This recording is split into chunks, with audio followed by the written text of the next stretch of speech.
2019. The party claims the bill was set on the wrong section of the law and is not within the powers of the Treasury CS. At the same time, UGM wants relevant committees of Parliament to audit all the public debts incurred over the years, claiming some are very questionable. United Green Movement Party UGM has expressed its concerns on the country's borrowing culture. The party says that Kenya has borrowed much and it is currently living beyond its means. The party leadership notes that high national debt are continuing to cripple the country's economic growth as higher proportion of export revenue go to servicing debt rather than domestic investment.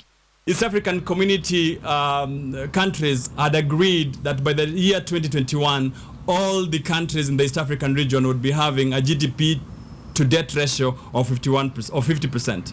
Now, it is that 50% that was in the regulation 26 of the Public Finance Management Act. So for the Parliament of Kenya to disregard the East African community convergence on the debt ratio in itself is a violation of both international law and also international good practices, because then as East African regions, we needed to have managed our debt in a more organized manner.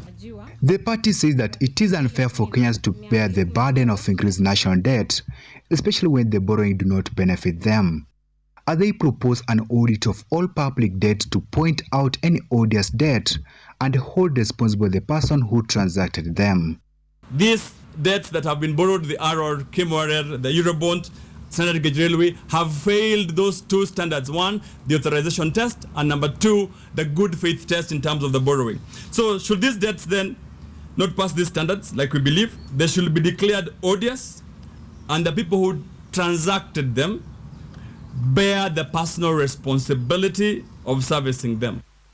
UGM wants the section of Public Finance Management Regulation 2019 that proposed to set the national debt limit to 9 trillion to be revoked, as they claim that it is based on the wrong section of the law.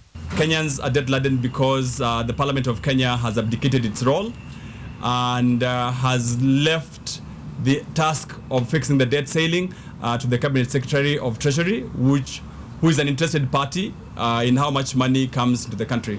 We think that Parliament needs to do its role and to make sure that it takes properly and seriously its oversight role as anticipated by Article 11 of the Constitution in terms of helping Kenya attain and realize proper fiscal discipline, and also to attain the levels of debt that the East African community countries had agreed or anticipated.